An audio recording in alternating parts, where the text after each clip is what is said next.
नमस्कार मित्रों, मैं हूं डॉक्टर हरिनिवास। चैनल का नाम है संस्कृत साहित्य एवं संस्कृति।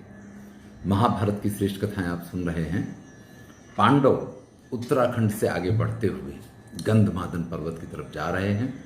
लोमस ऋषि कहते हैं, ते वयम नियतात्मानः, हम वो जिन्होंने स्वयं पे नियंत्रण प्राप्त किया है। पहले ही कहा था, यहाँ की यात्रा में ये बिल्कुल भी संभव नहीं है कि आप विषय भोगों में लिप्त बने रहें, मर्जी आए उस प्रकार का आचरण करते रहें और यहाँ की यात्रा आप कर पाए। तो कहते हैं कि ते वयम नियतात्मानः पर्वतम गंधमादनम प्रवेक्ष्यामो मिताहारा धनंजय दिदृक्षवा। लोमस ऋषि कहते हैं कि हम सब धनंजय अर्जुन को देखने की इच्छा से गंधमादन पर्वत पर प्रवेश करेंगे और जितात्माना, जिन्होंने अपनी इंद्रियों पर विजय प्राप्त की है, और मिताहारा, देखिए कम खाना ये सर्वाधिक आवश्यक है अगर आपको जितेंद्रिय बनना है। अधिक अन्न और विशेष करके अधिक भोजन के बाद उस भोजन में जो तरह तरह के मसाले और सारी चीजें डाली जाती हैं, वो व्यक्ति को जितेंद्रिय नहीं बनने दे सकते हैं। इसलिए मिताहारी होना बड़ा जरूरी है। लोमस कहते हैं, पर्वतम मंदरम दिव्यम एस पंथा प्रयासी। अब हम जिस रास्ते से जा रहे हैं ये मार्ग मंदराचल पर्वत की तरफ जाता है। समाहिता निरुद्विग्ना सर्वे भवत पांडव। सभी पांडवों से कहते हैं कि आप सब लोग समाहिता यानी सावधान हो जाएं और निरुद्विग्ना, अपने मन में इधर उधर के विचार, हम जा पाएंगे नहीं जा पाएंगे, क्या होगा क्या नहीं होगा, एक ही निश्चय होना चाहिए कि हमें जाना है, और बिल्कुल सावधानी के साथ। क्योंकि ये स्थान कैसा है, अयम देव निवासो वही गंतव्यो बहु भविष्यति। देवताओं का यहाँ निवास स्थान है। ऋषिणाम चैव दिव्यानाम निवासः पुण्य कर्मणाम। और बड़े बड़े ऋषि और जो बहुत बड़े बड़े तपस्वी हैं, उन सब का ये निवास स्थान रहा है। इसलिए यहाँ पे जाने के लिए आपको बिल्कुल सावधानी, शुद्धता और इसके साथ साथ में संपूर्ण श्रद्धा का होना बड़ा आवश्यक है। अलकनंदा नदी का वर्णन करते हैं कि ऐसा शिव जला पुण्या याति सौम्य महानदी। ये जो महानदी है ना, मैंने कल के वीडियो में बात की थी कि किस प्रकार से अलग अलग स्थान से, अलग अलग क्षेत्र से आती हुई गंगा की जो धाराएं हैं, क्योंकि जब आकाश से गंगा पृथ्वी पे पहुंची तो स्वाभाविक है कि जल जब नीचे गिरेगा तो किसी एक ही दिशा में प्रवाहित हो, ये जरूरी नहीं है। तो वो कई धाराओं में, पीछे वर्णन आया था कि 7 धाराओं में विभाजित हो गया है। तो उन्हीं में कि एक धारा ये अलकनंदा जो है वो बद्रीनाथ के नीचे से प्रवाहित होती है, बद्रीनाथ के बलों से प्रवाहित होती है। उसी का वर्णन कर रहे हैं, बदरी प्रभव राजन देवर्षि गणशीलिता। ये बद्रीनाथ के बद्री धाम जो है, इसके साथ में ये प्रवाहित होती है और देवर्षि गणशीलिता, देवता और सभी प्रकार के ऋषि गण इसका आनंद लेते हैं। ये स्थान बड़ा ही पुण्य है, पुण्यशाली है। बालखिल्य ऋषि और तरह तरह के ऋषि यहाँ तपस्या किया करते हैं। तस्य तद वचनम श्रुत्वा लोमसस्य महात्मनः आकाश गंगाम प्रयताम पांडवास्तेभ्यवादयन्। जब पांडवों ने उस अलकनंदा भागीरथी गंगा के दर्शन किए हैं और लोमस ऋषि ने उनको ये सारा बताया, तो अत्यंत भावपूर्ण ढंग से सभी पांडव उनका अभिवादन करते हैं। इतने में सामने दूर नजर पड़ती है, ततो दूरात प्रकाशंतम पांडुरम मेरु सन्निभम। जैसे सुमेरु पर्वत हो, ऐसा बड़ा ही ऊंचा एक पर्वत दिखाई दे रहा है और पूरा सफेद रंग का वो पर्वत है। जैसे ही लोमस ऋषि की नजर पड़ती है कि युधिष्ठिर का ध्यान वहां गया है, वैसे ही लोमस ऋषि कहते हैं कि हाँ, मुझे मालूम पड़ गया कि आप अवश्य इस बारे में जानना चाहते हैं कि ये एकदम सफेद दिख रहा है जो, ये पर्वत क्या है। फिर वो वर्णन करते हैं कि नरकासुर नाम का दैत्य था और ये उसी की अस्थियों का ढेर है। इतना विशाल काय वो दैत्य था कि जब उसको मारा गया है तो उसकी अस्थि यानी उसकी हड्डियों का ये ढेर है और उसी का बना हुआ ये इस प्रकार का पर्वत आपको दिखाई दे रहा है। जैसा कि मैंने आपसे पहले भी कहा कि युधिष्ठिर तो इतनी बात से समझते नहीं है।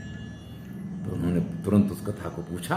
तो कहते हैं पुरातनेन देवेन विष्णुना परमात्मना दैत्यो विनिहतस्तेन सुरराज हितैषिणा। भाई प्राचीन काल की बात है, स्वयं भगवान विष्णु ने देवताओं के हित के लिए इस दैत्य का विनाश किया था और उसी की हड्डियों का ये ढेर है, क्योंकि उस नरकासुर ने 10 वर्ष सहस्त्राणी 10,000 वर्ष तक कठोर तपस्या की और कठोर तपस्या करके उसने ये निर्णय किया कि उसको इंद्र का पद प्राप्त करना है।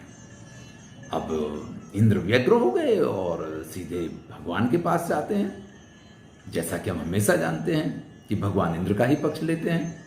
तो सतुतस्य बलम ज्ञात्वा धर्मे च चरितव्रतम भयाभिभूता संविघ्न शक्र आसीत तथा।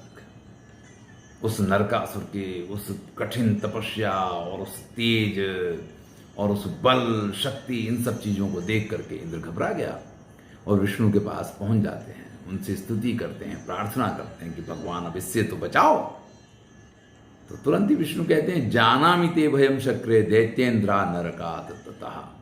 ये नरकासुर से जो तुमको भय लग रहा है, मैं इसको अच्छी तरीके से जानता हूं और ठीक है, तुम्हारी इच्छा के लिए मैं तुम्हारे इस भय को दूर करूंगा। और इतना कह करके भगवान विष्णु ने पाणिना चेतनाम हरत, अपने हाथ के स्पर्श से उस नरकासुर को मार दिया, उसकी चेतना का हरण कर लिया है। इस शब्द का प्रयोग किया है, यहां ऐसा नहीं लिखा गया है कि उसको मार दिया है, क्योंकि मारा तो तब जाता जब युद्ध किया जाता है। यहां नरकासुर ने तो युद्ध ही नहीं किया भगवान के साथ, वो तो स्वयं इतना धार्मिक है, सत्यनिष्ठ है, तपस्वी है, तभी तो उसके तेज और बल से देवेंद्र घबरा गए हैं ना। लेकिन देवेंद्र के हित में भगवान विष्णु ने यह कार्य किया कि अपने हाथ के स्पर्श से उस नरकासुर को मार दिया। वो नरकासुर जब वहां गिरा है तो वही ये उसकी हड्डियों का ढेर दिखाई दे रहा है। इस कथा को पूर्ण किया, थोड़े से आगे बढ़े और फिर कहते हैं हम आपको एक और विष्णु का परम कर्म जो है वो सुनाते हैं। और लोमस ऋषि इसके बाद कहते हैं कि एक कृतयुग की यानी सतयुग की ही बात है। पुराकृत युगे तात वर्तमाने भयंकरे यमत्वम कार्यामास आदिदेवा पुरातना। तब यमराज अपने कार्य पे नियुक्त नहीं थे और ऐसे में लोगों को संहार करने का कार्य यानी लोगों की मृत्यु का कार्य भी यमत्वम कार्यामास आदिदेवा पुरातना, उन्हीं विष्णु को यह कार्य भी सौंप दिया गया। अब देखिए, विष्णु पालक तो हैं, विष्णु संहारक नहीं है। वो किसी को मार नहीं सकते हैं, क्योंकि इस संस्कृत की एक पंक्ति है कि विषवृक्षो भी संवर्ध है स्वयं छेत्तुम न अर्हति। अगर आपने स्वयं विष का वृक्ष भी लगाया हो ना, तो अपने हाथ से वह भी नहीं काटते बनता है। तो जिस पूरी सृष्टि का पालन विष्णु ने किया हो, उसको मार देना, उसको समाप्त कर देना, ये उनके बस का काम नहीं था। परिणाम ये हुआ कि वर्धन्ते पक्ष संघास्य तथा पशु गवेणकम गवाश्वम च मृगाश्चैव सर्वे ते पीसितासना। इस पृथ्वी पे पक्षी, मृग, पशु, प्राणी, जीव, जंतु, मतलब सभी में जब मृत्यु ही नहीं होगी, भाई अभी तो नियम क्या है कि जातस्य ही ध्रुव मृत्यु, लेकिन अब जन्म की प्रक्रिया तो चालू है। लेकिन अगर उनकी मृत्यु की प्रक्रिया नहीं चलेगी तो स्वाभाविक है कि ये पूरी पृथ्वी जो है इन सब से भर गई। ऐसे में पृथ्वी का भी तो एक अपना बैलेंस है, उसको भी तो कितना वजन बर्दाश्त कर सकती है, जल के ऊपर तैर रही है। सा वै व्यथित सर्वांगी भारेण आक्रांत चेतना नारायणम वरम देवम प्रपन्ना शरणम गता। ऐसे में परेशान होकर के पृथ्वी इस पूरे भार को जो सहन नहीं कर पा रही है, भगवान नारायण की शरण में जाती है और उनसे कहती है भगवंस्त्वम प्रसादाधि तिष्ठेयम सुचिरम त्वे। ये सिर्फ आपकी ही कृपा है कि मैं इस प्रकार से ये सब कुछ धारण करती हुई और बड़े आराम से रहती हूं, लेकिन भारेणास्मि समाक्रांता न शक्नोमि स्म वर्तितुम। लेकिन अब मेरे ऊपर इतना वजन बढ़ गया है, अब इतना भार बढ़ गया है कि अब मुझसे रहा नहीं जाता है। और इतना कहते कहते तो पृथ्वी जो है ना, वो बिल्कुल रसातल में दबने लग जाती, नीचे अंदर जाने लग जाती है। विष्णुरुवाच न ते मही भयम कार्यम भारार्ते वसुधारिणी। हे पृथ्वी, तुमको भय नहीं करना चाहिए। अहम एव तथा कुर्मी यथा लघ्वी भविष्यसि। मैं वो प्रयत्न करूंगा जिससे कि तुम्हारा भार कम हो जाए। इस प्रकार से विष्णु ने आश्वासन दिया, लेकिन आश्वासन देने का कोई लाभ नहीं है। जब तक जो भार बढ़ा है उसका संहार नहीं होगा, तब तक और कोई साधन ही नहीं है। ऐसे में पृथ्वी रसातल को चली जाती है। जब पृथ्वी रसातल में जाने लग जाती है तो चारों तरफ हाहाकार मचने लग गया। आप कल्पना कीजिए कि हम जिस पृथ्वी पर रह रहे हैं, अचानक ये पृथ्वी पानी के अंदर डूबने लग जाए और अंदर जाने लग जाए तो किस प्रकार की स्थिति होगी। सभी देवता, सभी दानव, सभी दैत्य, सभी मनुष्य, सभी प्राणी पक्षी सब अत्यंत व्याकुल हो गए हैं। ऐसे में भगवान वराह का अवतार धारण करते हैं और सा ग्रहित्वा वस्मतिम श्रृंगेणैकेन भास्वता। जो वराह यानी सुअर होता है, उसके जो दांत होते आगे, उन दांतों के ऊपर उन्होंने पृथ्वी को धारण किया है। यहाँ तो ऐसा लिखा श्रृंगेणैकेन, एक ही दांत पे पृथ्वी को धारण किया है। दो पे धारण किया जाए तब तो फिर वो उसका बैलेंस का कोई मजा ही नहीं है। मतलब अगर आप पूरे हाथ पे कोई चीज उठाते तो फिर तो उठी, अगर उंगली पे उठाएं तो बात है। इसी प्रकार से एक ही उस पर श्रृंगेणैकेन भास्वता योजना नाम शतम वीरे समुद्धरति सोक्षर। और योजना नाम शतम, 100 योजन अंदर से उस पृथ्वी को उन्होंने उठाया है।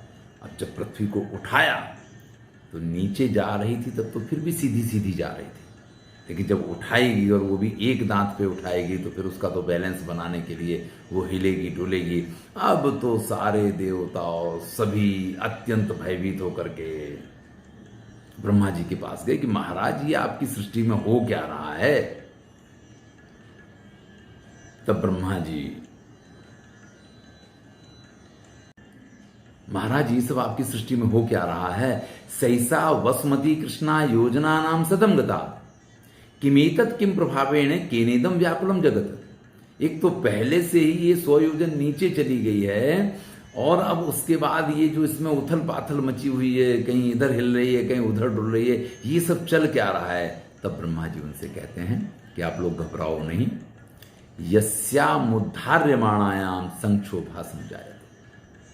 स्वयं भगवान इसके उद्धार में लगे हुए हैं और जब उद्धार किया जाएगा तो संक्षोभ तो होगा। एवं भवंतो जानन्तु छिद्यताम संशयस्य वा। इसलिए बिल्कुल निश्चिंत हो जाओ, चिंता मत करो, जो कुछ होने वाला है अच्छा ही होने वाला है। यानी जब भगवान उसको एक ही दांत पे उठा करके लेके आए और पृथ्वी का जो बैलेंस बिगड़ा है, पूरी इधर उधर हिली डुली सब हुआ है, तो इसमें जिनको मरना है वो मर गए, जिनको टूटना है वो टूट गए, जिनको गिरना है वो गिर गए। क्योंकि अगर ऐसी जैसी पृथ्वी अंदर गई थी वैसी बाहर लाई जाए तो फिर उसका बैलेंस कभी बनना ही नहीं था, क्योंकि उस पर तो भार इतना ज्यादा बढ़ ही गया था। तो उस भार को हल्का करने के लिए वाराह रूपी भगवान ने अपने एक ही दांत पे, एक ही श्रृंग पे उसको धारण किया, जिससे कि जो होगा सत्वशाली वो रहेगा। यही होता है। देखिए इस समय कोरोना चल रहा है, सब भयभीत हैं, लेकिन काम करने वाले कार्य भी कर रहे हैं, उनको भय नहीं लगता है। सब कहते हैं जिसका इम्यूनिटी पावर श्रेष्ठ होगा, जो शक्तिशाली होगा, तो उसको कुछ नहीं होने वाला है, वो स्वस्थ रहेगा। और जो कमजोर होंगे, तरह तरह की बीमारियों से व्याप्त होंगे, परेशान होंगे, उनको कोई बचा नहीं पाएगा। अब यही हुआ कि ये तो ठीक है कि बड़ा ही अच्छे ढंग से भारतवर्ष में इसका कंट्रोल हो गया है। अगर नहीं हुआ होता तो बहुत सारी बीमारियों से, तरह तरह की बीमारियों से जो पीड़ित हैं वो सब के सब इसमें निकल लिए होते, और जो एकदम स्वस्थ और अच्छे लोग होते वही बच पाने थे। इसके अलावा और कोई बच नहीं पाना था इसमें से। तो जब कभी कुछ इस प्रकार की चीजें आती हैं, इसको आप दैवी प्रकोप माने, इसको आप ईश्वरीय विधान माने, जो भी माने, लेकिन वो होता हमेशा ही सृष्टि के कल्याण के लिए है। यहाँ पे भी इसी प्रकार से हुआ है। तो सभी देवता ब्रह्मा जी के साथ उसी स्थान पर पहुंच जाते हैं। नंदन वन का उल्लेख आया है, जहाँ से भगवान विष्णु वाराह रूप धारण करके इस कार्य को कर रहे हैं। सब उनकी स्तुति करते हैं और उस स्तुति के साथ यहाँ वाराह भगवान के अवतार की कथा संक्षिप्त में सुनाई गई है।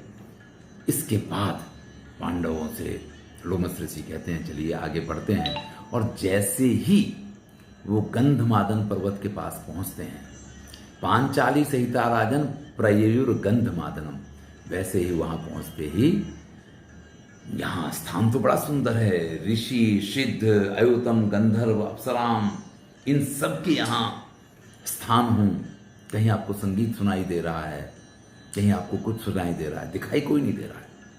कहीं आपको पदचिन्ह दिखाई दे रहे हैं, कहीं आपको सिद्धि का एहसास हो रहा है कि भाई ये जगह बड़ी ही अच्छी है।